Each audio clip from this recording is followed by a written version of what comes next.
그냥 돈 버리고 나가자. 우리 이혼이야. 다시는 그 얼굴 보고 싶지 않아. 이 사기꾼 머라이어는 내가 한때 친절하고 재능 있는 요리사를 사랑했던 여자의 흔적을 남기지 않고 히스테리하게 비명을 질렀다. 머라이어는 이제 나에게 낯선 사람이지만 그녀가 요리는커녕 나에게 거의 말을 걸지 않은 지 약 1년 정도 됐어. 우리가 이혼하지 않을 거야. 적어도 지금 당장은. 머라이어가 내가 아무것도 모르고 있다고 생각할 수도 있지만 무슨 일이 일어나고 있는지 정확히 알아요. 돈네 이름은 TSH입니다.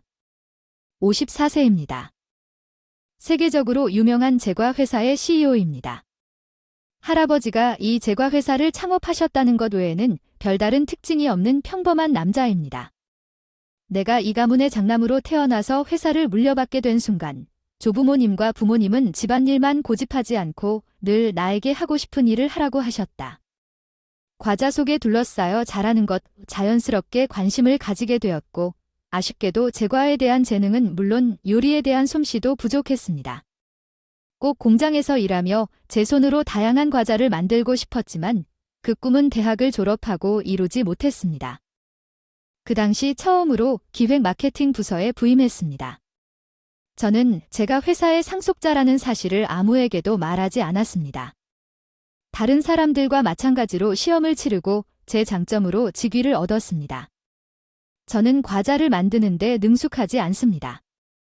하지만 우리 제품을 사용하는 사람들의 행복한 얼굴을 보면서 그들을 위한 다양한 아이디어가 떠올랐고 그 모습은 늘 동기부여가 되었습니다.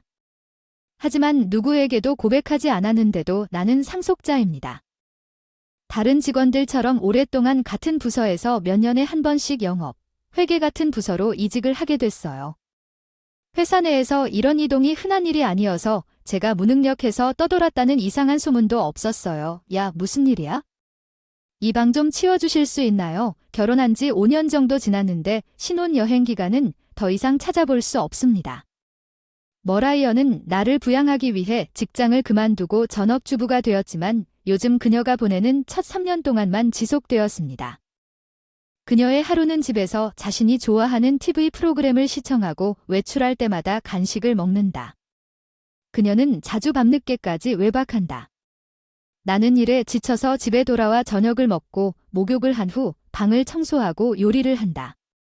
그녀는 재빨리 자기 방으로 돌아간다. 원래 미래의 아이들을 염두에 두고 설계된 집은 거실, 식당, 주방과 함께 침실 4개로 구성되어 있지만 우리는 아이들을 갖지 못했고 점차 아이들을 위한 방은 머라이어와 나를 위한 별도의 공간이 되었습니다. 넓은 거실 내에 나를 홀로 남겨둔 채 그녀의 방으로 돌아왔다. 수염을 홀짝였다. 깊은 생각 30대 후반이 가까워지면서 동료부터 친한 친구까지 주변 모두가 결혼을 발표하는 것 같았다. 대학 졸업 후 바로 결혼을 해서 지금은 초등학교에 다니는 아이도 있고 거의 매달 결혼 선물을 포장하는 일도 하다가 허전함을 느끼기 시작했고 결혼에 대해 너무 잘 생각해야 하나 고민도 하게 됐어요. 평생 동안 일에만 전념해왔다고 해서 여성과의 경험이 부족하다는 뜻은 아니다. 나는 꽤 많은 관계를 갖고 있었지만 그 모든 관계가 나를 쫓는 것이 아니라 시간이 지나면서 내 뒤에 숨겨진 부였다는 것이 밝혀졌다. 그 때문에 결혼하고 싶은 여자를 찾지 못했는데 38세의 운명이 내 인생을 바꾸는 만남을 가져왔고 그날 내 아내가 될 여자 머라이어를 만났는데 내가 실수한 일이다. 회사에서 해고를 당하고 기분이 몹시 나빴습니다. 선배님들과 동료들이 걱정하지 말라고 격려해 주셨지만 마음은 가라앉고 깊은 한숨을 쉬었습니다. 내 눈은 여기에 박아 있었어. 머리를 맑게 하기 위해 들러서 술 한잔하는 게 나을 것 같아 박아 며칠 전에 막 문을 열었다는 걸 알았어. 가게의 주요 특징은 약간 열린 공간에 2개의 테이블이 있는 카운터가 있었던 거야. 바텐더의 추천을 받으며 아늑한 은신처 공간으로 만들어 봤습니다. 배경으로 흘러나오는 유쾌한 멜로디를 들으며 바의 분위기를 음미하던 중 한 자리를 두고 바텐더와 아는 사이인 듯 한 여자가 옆자리에 앉았습니다. 당신은 연락처 정보를 교환하고 싶어 합니다. 아, 미안, 파트너가 있는 것 같군요. 머라이어가 나에게 물었습니다. 쟤는 그 순간 술에 취해 약간 얼굴이 붉어졌습니다. 나는 머라이어에게 내가 회사의 상속자라고 말하지 않았지만 그녀의 관심에 기뻐했던 것을 분명히 기억합니다. 네. 아내는 나도 모르게 파트너가 없자 연락처를 교환하자 몇 번의 데이트 끝에 번호를 교환했다며 내 마음을 고백했다. 머라이어는 흔쾌히 동의했고 우리는 데이트를 시작했지만 차마 이야기를 할 수가 없었다. 바로 내 회사에 우리 둘 다 어느 정도 나이가 있고 대화를 나누는 사람이었습니다. 우리 둘 다 결혼을 생각하고 있었던 것 같아요. 내 배경을 공개하면 머라이어가 나를 과거의 여성들처럼 돈으로 여기게 될까봐 비밀을 유지하기를 주저했습니다. 우리 관계가 시작된 지 6개월쯤 됐을 때 영원히 숨길 수가 없었어요.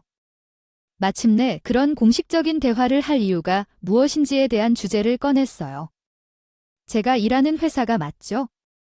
사실 그 회사는 할아버지 때부터 가족이 운영해 왔어요. 공기 숨겨서 미안해 머리를 숙였어 식은땀이 흐르고 머라이어는 침묵을 지켰고 그때 놀랍게도 흐느끼는 듯한 소리가 들렸어. 정말 바쁘고 여행을 많이 다녔나봐. 내가 바람을 피우고 헤어지려고 했던 그 당시에 우리가 같이 살던 때 내가 야근 때문에 자정이 넘어서 집에 오는 게 보통 일이 아니었고 나도 아버지와 함께 출장을 가야 했기 때문에 머라이어가 외로울 줄 알았어. 왜 더 이상 숨길 수 없다고 생각했는지 그녀가 내가 바람을 피우고 있다고 걱정하고 있다는 것을 깨닫고 더 빨리 말하지 않은 것을 후회했습니다. 미안합니다. 바람을 피우는 것이 아니고 내가 사랑하는 유일한 사람은 머라이어입니다. 그녀를 안심시키기 위해 머라이어를 꼭 안아줍니다. 그녀는 내가 상속자라는 것을 알고도 내 품에 안겨 울고 있었습니다. 나에 대한 머라이어의 태도는 전혀 변하지 않았습니다. 머라이어는 미래의 CEO로서 그 어느 때보다 저축에 더 집중하고 있는 것 같습니다.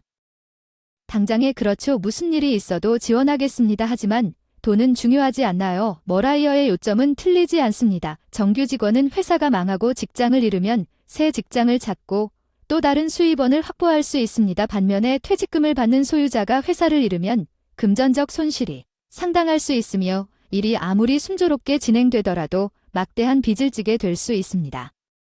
모든 것이 언제 뒤집어질지 아무도 예측할 수 없다고 들었습니다.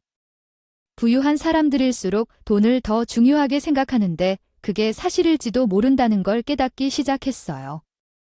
전에 사귄 여자들은 항상 브랜드 이름의 가방을 요구하거나 값비싼 휴가를 가고 싶어 했고 무리한 요구를 하면서 솔직하게 지금은 그냥 평범한 사람이에요. 동료들과 비슷한 월급을 받는 정규직이라 사치를 할 여유가 없다. 이 말을 할 때마다 언제 CEO가 되느냐는 질문을 거의 매일 받곤 했다. 그리고 그 때문에 머라이어에게 다른 동기가 있다는 것을 전혀 의심하지 않고 관계를 끝내야 했습니다. 2년간의 데이트 후에 내가 제안했습니다. 그녀는 기쁨의 눈물을 흘리며 화장을 망쳤고 우리는 행복하게 약혼했습니다. 나는 머라이어가 잡지에서 존경했던 것을 바탕으로 약혼 반지를 선택했습니다. 프로포즈하고 몇 달 뒤에 결혼 소식을 부모님께 알리고 너무 좋았다고 가족회의를 무사히 마쳤다. 결혼식은 내년 회사 창립 기념일 이후로 하기로 했다. 대기업인 우리 회사는 전국에 공장과 지점이 있고 임대를 하고 있다. 매년 창립 기념일 잔치를 벌이는 장소는 직원들 덕분에 회사가 존속하고 있으니 그런 날은 꼭 보답해야 한다는 할아버지의 말씀이 오늘날까지 전해지기로 결정됐다. 파티 당일에는 내가 후계자임을 알리고 약혼 시간도 알리곤 했다. 결혼식 준비로 인해 어느덧 창립 파티 당일이 다가왔다. 나는 평소 복장보다 조금 더 날카로운 양복을 입었다. 머라이어는 멋진 드레스를 입고 아름답게 화장했고 말할 것도 없이 나는 그녀에게 매료되었습니다. 내가 어떻게 보이나요? 정향이 남자를 옳게 보이게 하는군요. 내 당신은 정말 아름다워서 우리가 그런 대화를 나누는 동안 누군가가 당신을 훔쳐갈까 봐 걱정됩니다.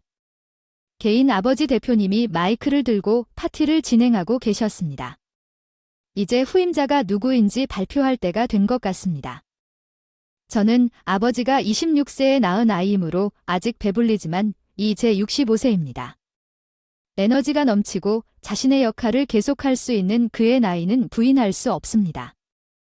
직원들 사이에서는 올해 마침내 북적거리는 행사장 속에서 후임 발표가 있을 수도 있다는 속삭임이 있었습니다. 나는 뒤에서 손짓했습니다. 다시 그는 나의 것입니다. 아들과 이 회사의 차기 회장이 될 사람은 친한 동료나 친구들에게도 말하지 않은 채 여러 부서를 돌며 얼굴을 내밀었으니 아마도 신입사원들만 몰랐을 것이다. 사방에서 놀라운 목소리가 들려왔고 아버지는 한 가지 더 계속했고 머라이어는 이번 기회에 앞으로 나섰습니다. 나는 내 아들 TSH의 약혼을 발표하고 싶습니다. 여기 이 여자는 머라이어가 약혼녀를 가지고 있다는 환호와 박수가 터졌습니다. 후임자 발표인데 올해 파티를 유난히 돋보이게 할 약혼 소식이 떠오른다. 야 토시야, 이걸 우리한테 너무 잘 간직한 것 같아. 축하해. 어쨌든 미안. 난 단지 관심을 받고 싶지 않았거나 내 주변에서 사람들이 EX 껍질 위를 걷는 것을 원하지 않았어. 내가 나에게 말했었어. 동료 니콜라스는 머라이어와의 데이트와 심지어 우리의 약혼에 대해서도 언급했지만 나는 후계자가 되는 것에 대해 아무 말도 하지 않았기 때문에 그는 거의 약혼 파티처럼 밝혀진 창립 기념일이 성공적으로 끝났다고 놀랐고 나는 결혼에 대한 정식 교육을 시작했습니다. 회사의 내부 업무 사장의 비서로서 아버지가 사장으로 일하는 것을 보며 자랐습니다. 그 역할이 얼마나 어려운 일인지 이해한다고 생각했지만 그게 바로 제 생각이었고 곧 이해하지 못했다는 것을 알게 되었습니다. 아침에 누구보다 일찍 출근하고 낮에는 누구보다 밤에 늦게 퇴근했고 서류 작업과 중요한 고객들과의 미팅으로 쉴 시간도 없었습니다. 매일 지쳤지만 사랑하는 아내 머라이어는 언제나 저를 집으로 환영해 주었습니다. 훌륭한 요리사인 머라이어는 항상 내가 좋아하는 요리를 준비했고 내가 집에 얼마나 늦게 도착하더라도 그녀는 계속 나를 기다리고 있었습니다. 모든 것에 대해 감사하지만 너무 늦더라도 나를 위해 깨어있을 필요는 없습니다. 알겠습니다. 기다려주셔서 감사합니다. 나지만 그녀를 곤란하게 만들고 싶지 않아서 그만큼 말했지만 나는 당신을 지원하는 가정 제작자입니다. 당신도 알다시피 내 직업이고 나는 원하기 때문에 기다립니다. 그러니 걱정하지 마십시오. 그녀는 다음과 같이 말합니다. 미소. 나는 그녀가 나에게 너무 좋은 놀라운 여성이라는 것을 깊이 느낍니다. 그러나 행복한 삶은 오래 지속되지 않았습니다. 결혼한 지 5년이 지났지만 아버지는 여전히 일할 만큼 활력이 넘치셨고 나는 계속 비서로 일했습니다. 유일한 변화는 내가 점차적으로 대신 회의에 참석하고 서류 작업을 처리하는 등 대통령의 책임을 더 많이 맡기 시작했고 머라이어에게도 변화가 나타나기 시작했어요. 집에 오면 보통 불이 켜져 있고 머라이어가 집에 온 것을 환영한다고 인사를 했지만 조용히 집에 들어와 침실을 확인하는 모습은 없었습니다. 머라이어가 곤히 자고 있는 것을 발견했습니다. 조금 서운했지만 그런 날이 있었다고 생각하고 기분이 좋지 않아서 테이블에 준비된 식사를 다시 데우고 그날부터 식사를 했습니다. 머라이어는 내가 집에 도착할 때 종종 잠이 들었을 뿐만 아니라 아침에도 일어나지 않았고 우리는 정말 이야기만 했습니다. 주말에 처음에는 밥을 차렸는데 점차 그마저도 멈추고 방이 점점 더 지저분해졌어. 요즘은 밥도 안 차렸는데 무슨 일이냐, 몸이 안 좋은지 혹시 아플까봐 물어봤는데 대답이 완전 허탈해서 시작했어요. 요가 수업을 하다 보니 점점 젊어지지가 않네요. 건강관리도 잘해야겠다는 생각도 들고 주말에는 같이 시간을 보내도 늘 혼자 외로워서 평일에는 같이 밥 먹기도 힘들다고 하더군요. 그녀는 전단지를 보고 누군가와 이야기를 나누고 싶어 동네에 있는 새로운 요가 학교에 다니기 시작했어요. 취미를 찾았다는 건 좋은 일이지만 최소한 식사라도 미리 준비해 주시면 감사하겠습니다. 정말 기뻤습니다. 늘 집에만 틀어박혀 있던 머라이어가 밖에 관심을 갖게 되었어요. 그녀를 외롭게 만드는 건 바로 나인데 그 때문에 무시당하는 것 같아서 좀 복잡한 마음이 듭니다. 머라이어는 그냥 이해하고 말했다. 매일은 아니었지만 식사 준비를 시작했습니다. 요가에 완전히 빠진 머라이어는 소중한 주말을 요가 수업이나 아웃포드에서 만난 친구들과 함께 보내기 시작했고 나는 일에 집중하고 머라이어는 취미에 집중하면서 점차 멀어지게 되었습니다. 내가 50살이 되었을 때 우리는 한 지붕 아래 따로 살고 있었습니다. 나는 3대 회장으로 임명되었습니다. 당신은 마침내 대통령이 되었습니다. 우리는 주말에 축하해야 할 때 머라이어가 평소처럼 요가를 하러 가려고 했습니다. 나는 그녀를 말려서 보통 그녀에게 소식을 전했습니다. 요가를 마치고 늦게 집에 이에이로 가거나 친구들과 술을 마시다가 그날 오후에 돌아왔다. 큰 쇼핑백을 들고 내가 좋아하는 음식을 잔뜩 준비했고 테이블은 마치 홈파티인 것처럼 음식으로 가득 차 있었다. 그건 그렇고 머라이어의 따뜻한 집에서 만든 식사를 열심히 즐겼고 그 식사가 금세 내 뱃속으로 사라졌다고 말했지만 이건 좀 지나친 것이 아닌가. 이 몸짓이 우리가 한때 나누었던 친밀함으로 돌아오길 바라지만 다음 날에는 삶이 다시 시작되었으면 좋겠다. 평소보다 더 나쁜 일상은 머라이어가 내가 늦게 돌아오는 걸 깨우고 싶지 않다고 해서 서로 다른 방에서 자기도 했고 대화가 아예 안 통하게 되었고 같은 집에 살면서도 전혀 만나지 않은 게 정상이 됐다고 한다. 이 청구서는 어느 주말에 메일을 확인하다가 전단지 몇 장을 발견했고 신용카드 명세서는 보통 머라이어가 확인했는데 거의 본 적이 없었습니다. 하지만 금액이 너무 많아서 충격을 받았습니다. 머라이어에게 생활비를 충당하기 위해 가족 카드를 줬는데 비용이 명확하게 나왔어요. 일상생활의 정상적인 수준을 초과했습니다.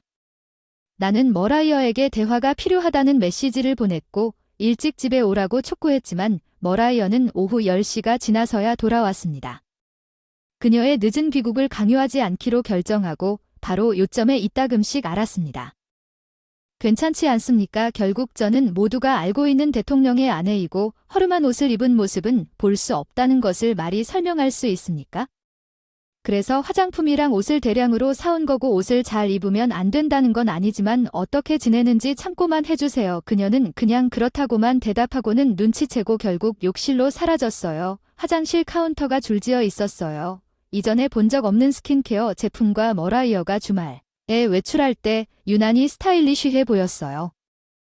아마도 업무에 지친 탓인지 별로 신경을 쓰지 않았지만 일단 눈치채고 나면 머라이어의 행동을 눈치채지 않을 수 없었습니다. 이거 근데 조금 의심하면 안 되지. 내가 일을 일찍 마무리하고 니콜라스를 술 한잔 하자고 초대한 건 물론 머라이어에 대한 얘기를 하려는 거였어. 직장에서 상사와 직원의 계층적 관계가 있음에도 불구하고 그는 나를 평소와 똑같이 대한다. 은밀히 조사해야 할 것 같은데 둘 다 큰 소리로 말하지 않았지만 탐정사무소를 고용한 지 2개월 만에 어페어라는 단어가 우리 마음속에 떠올랐습니다. 증거를 쉽게 찾을 수 있었고 그것을 숨길 의도가 없었던 것 같았거나 아마도 그녀가 생각했을 것입니다. 준비가 되어 있음에도 불구하고 증거 사진을 보여주니 경호원이 여유로워 보였기 때문에 눈치채지 못했다. 평정을 되찾은 뒤 깊은 곳에서 무언가 솟아오르는 듯한 메스꺼움이 밀려왔다. 변호사의 도움을 받아 탐정사무소에 무거운 짐을 지고 있는 듯한 느낌을 한 가지 언급해 달라고 요청했습니다. 주말 동안 이례적으로 집에 돌아왔습니다. 머라이어가 다시 그녀를 만나서 속이 울렁거리고 급히 화장실로 갔습니다. 할 얘기 지금 당장 여기로 와. 머라이어는 내 상태에 대해 무관심한 듯 소리치며 논의할 일이 있다고 주장했다. 나는 칼에게 깊은 숨을 쉬고 머라이어에게 가서 이것이 무슨 뜻인지 물었고 그녀는 테이블에 사진을 흩어놓으라고 요구했다. 자세히 살펴보니 남자와 여자가 나와 있었습니다. 그 남자는 나였습니다. 무슨 말이에요? 그 사람은 그냥 내 비서예요. 네, 그 사진 속 여자는 정말 내 비서예요. 우리 사이에 부적절한 건 전혀 없고 그 사람도 결혼했어요. 거짓말을 하고 있어요. 바람을 피우고 있는 거죠. 그렇죠? 항상 바쁜데 정말 이 여자랑 놀고 있는 것뿐이야. 고소할 거야. 내가 바람 피운 거라고 지적하고 싶었지만 방금 변호사한테 말썽 피우지 말라는 조언을 받아서 혀를 깨물고 참았다. 내가 속이는 게 아니라 그 말은 정말 내 비서야. 그게 그렇게 귀찮다면 내가 그녀에게 소개할 수 있어. 더 이상의 도발을 피하기 위해 차분한 어조를 유지하려고 노력했지만 머라이어는 듣지 않았어. 내가 그렇게 하면 내가 어떻게 그걸 믿을 수 있겠어? 고소당하고 싶지 않으면 돈만 버리고 나가자. 우리 이혼하자. 더 이상 내 얼굴을 볼 수 있어. 이 사기꾼 머라이어는 여자의 흔적을 남기지 않고 히스테리하게 비명을 질렀다.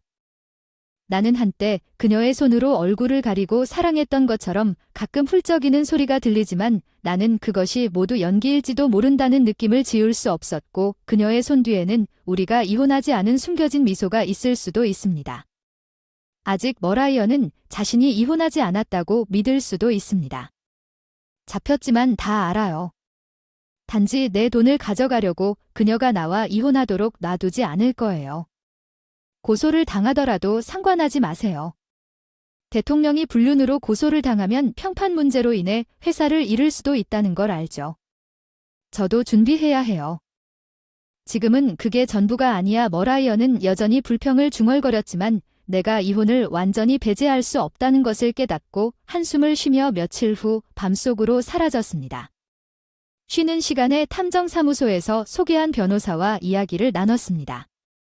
직장에서 머라이어 사건의 모든 증거 사진과 문서를 건네주었습니다. 머라이어가 비서와 바람을 피웠다고 주장하는 사진도 보여주고 탐정사무소에서 수집한 증거로 간단히 상황을 설명했습니다. 제가 반드시 이길 수 있었습니다. 그리고 머라이어가 내 비서와의 관계에 대한 증거로 주장한 사진은 우리가 식사를 하거나 휴식을 취하는 동안 아무것도 묘사하지 않았으며 머라이어나 그녀의 외도 파트너가 찍은 것 같은 불법 행위에 대한 증거가 되지 않았습니다. 변호사는 다음과 같은 필요한 문서를 신속하게 준비했습니다. 등기 편지를 보내고 머라이어가 바람을 피운 남자가 살았던 특정 아파트에 2세트를 보냈습니다. 그러나 조사 결과 머라이어가 집에 없을 때 대부분의 시간을 그곳에서 보낸 것으로 밝혀져 머라이어의 문서 세트도 그곳으로 보내도록 했습니다. 할 일은 다 마쳤고 나머지는 변호사에게 맡기고 일에만 전념하기로 하고 평소대로 서류를 검토했습니다. 머라이어에게서 전화가 왔습니다. 직접적인 연락을 피해서 집에 오면 예상대로 그녀의 전화를 차단했어요. 머라이어는 거기 있었나요? 그렇게 내 전화를 무시하는 게 끔찍하지 않나요? 우리 얘기하자. 알았어. 나는 머라이어의 말을 무시하고 체계적으로 그녀의 소지품을 큰 여행 가방에 포장했습니다. 그게 내 물건이에요 뭐. 하는 거 아니냐. 너도 바람 피운 거였구나. 누가 떠나야 한다면 너야. 나는 바람 피운 게 아닌데 그 사진은 아마도 당신이나 당신의 외도 상대가 찍은 사진일 거라고 말하지 않았나. 내가 차갑고 무관심한 눈빛으로 말했을 때 마리아 머라이어는 내가 신경을 건드린 것처럼 입술을 깨물었다. 당신이 나를 외롭게 만든 것은 당신 잘못이다. 그래서 내가 속인 것이다. 나는 아무 잘못도 하지 않았다. 위자료를 지불하지 않을 것이다. 그녀는 그녀의 결백을 정당화하려는 것이 모두 내 잘못이라고 주장하지만 나는 무시한다. 그녀를 계속 포장한 다음 그녀에게 짐을 건네주고 배송 문제를 덜어주었습니다. 더 이상 머무르시면 경찰에 전화하겠습니다. 알겠습니다. 경찰이 그녀가 상황이 좋지 않다는 것을 알게 되자 그녀는 나에게서 짐을 빼앗아 급히 떠났습니다. 이미 변호사에게 도움을 요청했고 이혼 절차가 순조롭게 진행될 줄 알았는데 머라이어가 변호사 감독하에 회의가 잡힐 때까지 저에게 직접 말을 걸며 짜증을 내는 것이 결코 단순한 것이 아니었습니다. 위자료를 지불할 수도 있을 것 같아요. 저는 주부입니다. 게다가 그 사람이 여기서 잘못한 사람이기 때문에 위자료를 받는 사람은 바로 제가 가해 배우자로서 잘못을 인정했음에도 불구하고 그녀는 당신이 이유에 상관없이 위자료에 대한 논의를 거부했습니다. 법에 따르면 도시가 원하지 않는다고 말하지 않는 한 유죄인 당신은 위자료를 지불해야 합니다. 그 말에 머라이어는 나를 바라보며 희망으로 눈을 반짝였습니다. 기대하고 있는데 위자료 청구할 게 미친 짓이다. 우리는 서로 사랑해서 결혼한다. 이렇게까지 널 지지해준 건 나인데 연기든 진심이든 어떻게 그렇게 잔인한 짓을 할 수 있니? 머라이어 아이처럼 흐느끼며 큰 소리로 울부짖는다. 정말 고맙고 외로워서 미안하지만 그렇다고 바람 피우는 게 정당화되는 건 아니지. 지난 몇 년간 집에서 별거 한 것처럼 살아왔는데 그렇지도 않아. 고맙고 틀렸다고 생각하면서 나를 지지해준 과거는 없었어. 정말 내 진심은 괜찮았어. 그럼 우리 이혼 안 할 거야. 그 남자랑은 인연 끊고 앞으로는 나만 가질 거야. 불행히도 당신과 타시의 이혼 여부에 관계없이 당신은 그다지 훌륭하지 않습니다. TSH가 위자료를 신청하는 것은 여전히 가능합니다. TSH는 위자료 요청에 대한 마음을 바꿀 생각이 없습니다. 머라이어가 이혼을 원하지 않을 것이라고 말할 가능성에 대해 사전에 논의했지만 위자료 요청을 철회할 생각도 없었고 결혼 관계를 잘 이어갈 생각도 없었습니다. 그러면 어느 쪽이든 고소를 당하게 된다면 그렇게 할 수도 있습니다. 결국 그녀는 이혼을 하게 될 것입니다. 특히 당신이 CEO로서 한 달에 10만 달러를 벌고 있기 때문에 자산 분할에 앞서 나갈 것입니다. 머라이어는 그 시점에서 내가 사랑의 감정이 사라졌을 수도 있고 할 수 있다고 거칠게 웃으며 말했습니다. 그녀의 진정한 모습을 더 빨리 보지 못한 것에 대해 나 자신을 실망시키지 않도록 도와주세요. 자산 분할이 무슨 말입니까? 당신은 그런 종류의 돈을 얻지 못할 것입니다. 이 문서를 잊어버렸습니까? 머라이어의 얼굴은 한 번 잘난 미소로 가득 차서 즉시 스턴으로 바뀌었고 당연히 그렇습니다. 결혼 중 재산은 공유재산으로 간주되어 이혼 시 분할됩니다. 그런데 이번에는 이유가 달랐습니다. 결혼 전 아버지가 아직 CEO였을 때 우리는 고객과 긴밀한 관계를 유지하고 있었습니다. 아주 잘 아는 그 의뢰인의 상속인이 결혼해서 물려받았는데 그 배우자가 바람을 피워 이혼을 하게 됐고 결국 최근 아버지가 불평하셨던 것처럼 재산 분할로 이득을 본 건 상대방이었습니다.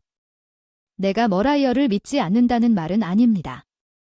아버지께서 회사와 모든 것을 고려하여 그 이야기를 하셨을 때 나는 추가 예방 조치를 취하기로 결정했고 변호사에게 이혼의 경우 과실에 대한 문서 초안을 작성하도록 했습니다.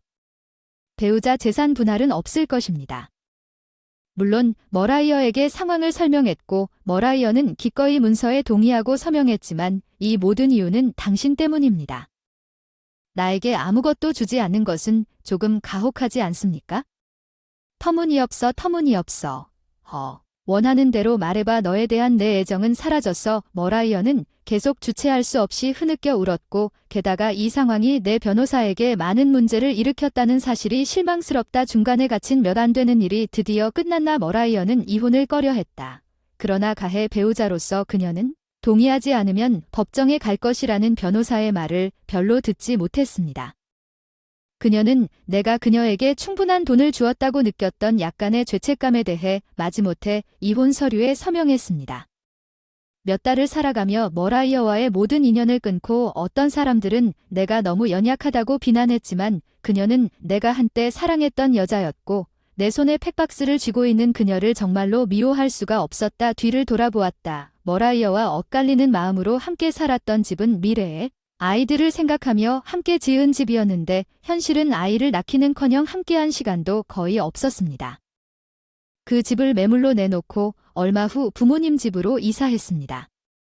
모니터를 확인하니 부모님 집 초인종이 울렸다. 화면에 당황한 표정의 여자가 나타났다. 아버지와 나는 대체 누구일지 서로 쳐다보며 현관으로 향했다. 당신이 있어서 너무 기쁘다. 집에 가보니 다른 사람이 살고 있었는데 그 목소리를 듣고 너무 놀랐다. 머라이어인 줄 알았지만 예전과 전혀 다른 모습이었다. 깔끔하게 염색했던 머리가 이제는 헝클어진 브론 화장을 하지 않은 얼굴이 낡아 보였다. 그녀는 언제라도 무너질 수 있을 것 같았어. 머라이어, 왜 이웃의 눈을 고려하여 여기 있는 겁니까? 나는 재빨리 문을 닫고 내부에서 대화를 계속했습니다. 알고 보니 우리가 이혼한 후에 그녀는 그녀의 공정한 파트너에게 당신이 재산 분배가 불가능하다고 말했습니다. 그러나 머라이어는 그녀가 겪었던 타격에도 불구하고 그녀가 바람피는 파트너와 함께 있을 수 있다고 생각했지만 그는 그녀를 돈의 원천으로만 보았다는 것을 상기시켜줍니다. 예전에 나 자신이 조금 마음이 아팠던 그녀는 내가 제공한 생활비로 아파트를 빌렸지만 생활비를 줄이지 못하고 예전처럼 돈을 쓰고 빨리 뛰쳐나왔는데 당신은 왜 여기 있나요? 돈이 없으면 그냥 취직하면 돼. 나 지금 일해. 난 지금까지 주부였어. 제발 다시 시작하면 안 될까? 위자료는 안 낼 테니 앞으로는 헌신할 거야. 아버지와 나는 놀라서 결국 말문이 막힌 머라이어는 돈 때문에 나랑 다시 시작하고 싶었어. 이제 우리 사이에 남겨두자. 그녀는 완고하게 떠나기를 거부했고 아버지는 더 이상 참을 수 없어 경찰에 전화했고 곧 2명의 경찰관이 도착했습니다. 아니 제발 이러지 마세요. 그 말을 외치는 머라이어는 경찰관들에 의해 호송되었고 나는 그녀가 다시는 싱글인 것을 보지 못했습니다. 크게 다르지 않은 것 같아요. 이혼하기 전에도 거의 혼자였어요. 유일한 변화는 지금은 부모님 집에서 살고 있다는 것뿐이죠. 집 생활은 평소처럼 일했고 때로는 니콜러스와 함께 술을 마시러 나가기도 했습니다. 저는 여전히 사업에 적극적으로 참여하고 있습니다. 하지만 언젠가 회사를 물려줘야 할 테니 걱정하지 마세요. 누군가 회사에 관심을 갖고 있다면 가족일 필요는 없습니다.